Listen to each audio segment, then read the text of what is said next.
It's going to be very interesting because this is what we know. The three most important figures, the three most prominent figures, they love President Trump. Mr. Kraft said that President Trump reached out to him in his lowest point when his wife died of cancer. This is pre-election. This is pre-election. It's going back a ways. It was reported that Coach Belichick wrote a handwritten note to President Trump congratulating him and letting him know how proud he was. Tom Brady beat everybody to the punch because he had a red hat in his locker that says "Make America Great Again." And but oh golly gee whiz, I don't know how that thing got there. Guys, it's nothing. It's just a hat. Skip, what I want to know is, because we've seen some of the African Americans speak out right after the Super Bowl, I'm not going. LeGarrette Blount said he's not going. He's unsigned, even though he rushed for over 1,000 yards, had 8, led the league in rushing touchdown. He hasn't re-signed. Martellus Bennett said he's not going. Zeus Hightower says he's not going. He said the reason why, because he had already gone once with Alabama. That could be true, could not be true. Alan Branch said also he's not going. Devin McCourty says he's not going. It's going to be interesting to see how many of those black players show up at the White House. President Trump doesn't really care. As long as those 3 big guns show up, he's happy. But moving forward, there's something called the NBA. There's something called the WNBA. There's something called the NCAA women's basketball. Now, we know for a fact how Steve Kerr and Greg Popovich feel about this administration. The likelihood of them showing up with their team, I would say, is probably 1%. LeBron James is minus 800,000%. He's not going. There's a good chance that team wouldn't go. What about women sports? How do they feel about this?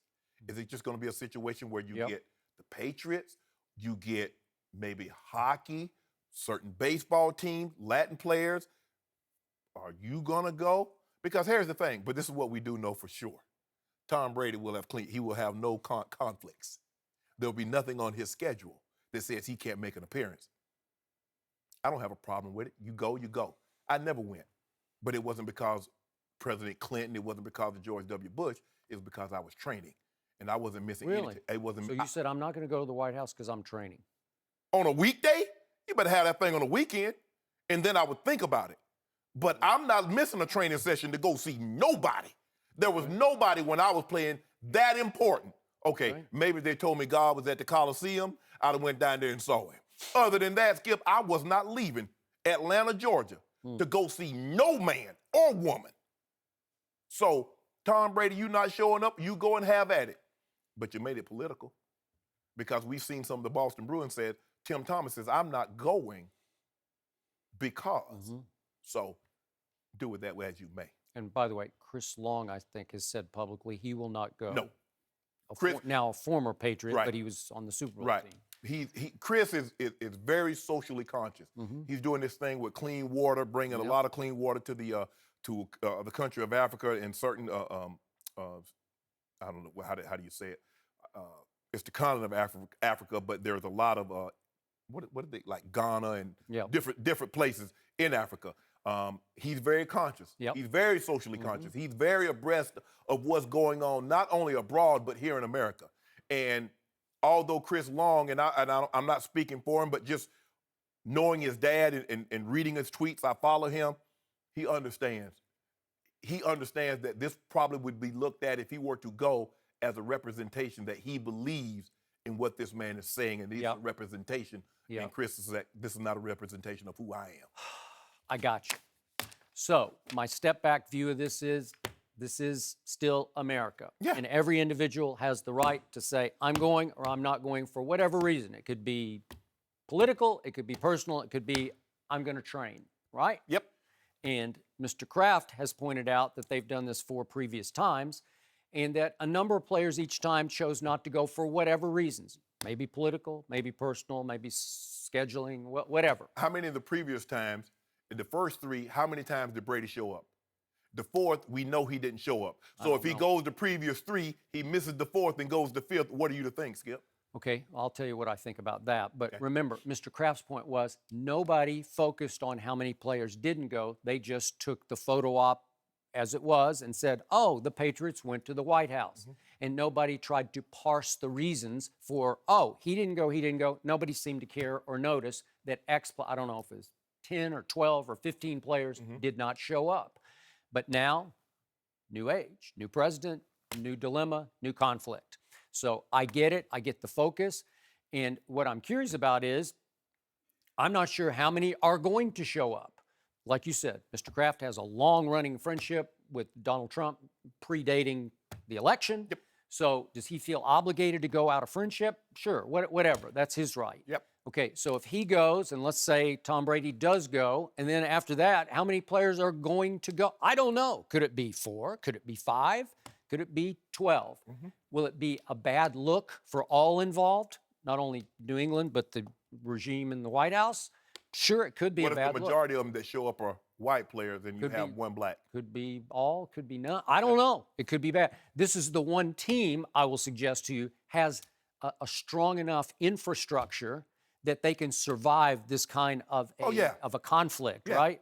They'll go right back to training camp in July and all will be forgotten and they'll hug and go back to business, right? Absolutely. It shouldn't tear the team apart. Whoever goes, you go. Whoever doesn't go, you don't go. Okay. I want to make one point that I've made once before on the show, and I do think it's going to resonate here. I'm going to remind you that in that week before the New England-Seattle Super Bowl, when Deflategate hit the you-know-what, that it was the bye week, and Tom Brady had done his Q&A session on that Thursday of the bye week. Correct. And on Friday, the press secretary for President Obama took a gratuitous shot at Tom Brady, suggesting that he had done a poor job of lying about his involvement in Deflategate, questioning Brady's PR skills. I won't read you the quotes, too long to read, but that's how Brady took this, because several of his friends have said he was just incensed over it, that the mouthpiece of the President of the United States would take a shot at him when he has said from the start, I knew nothing about deflated footballs. Whether you believe that or not, he fought it through 2 levels of court because he said, I knew nothing about it. So the point is, clearly to me, I don't know this for a fact, but the reason he did not attend that White House visit was because of that shot that he felt was taken gratuitously, just completely out of the blue at him just before they were about to play the Super Bowl. Right. Okay, just for the record. So did he have a little axe to grind here or reason? You know, okay, fine. But other than that, go ahead.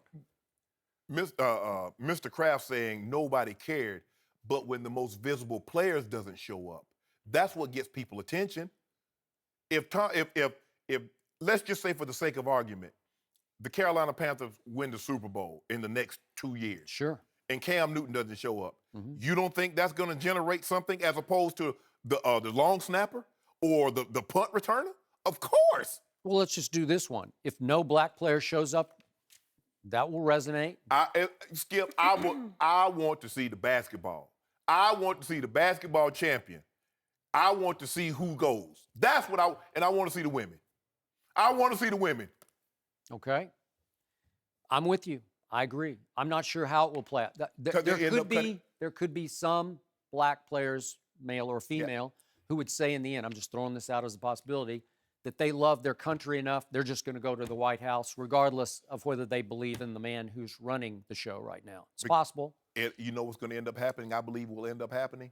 He'll end up cutting this out. Like he didn't pick a bracket for the NCAAs. He'll end up cutting it moving forward. No champion will come to the White House. Well, this is his best shot of getting anybody to come to the White House, right? This is it.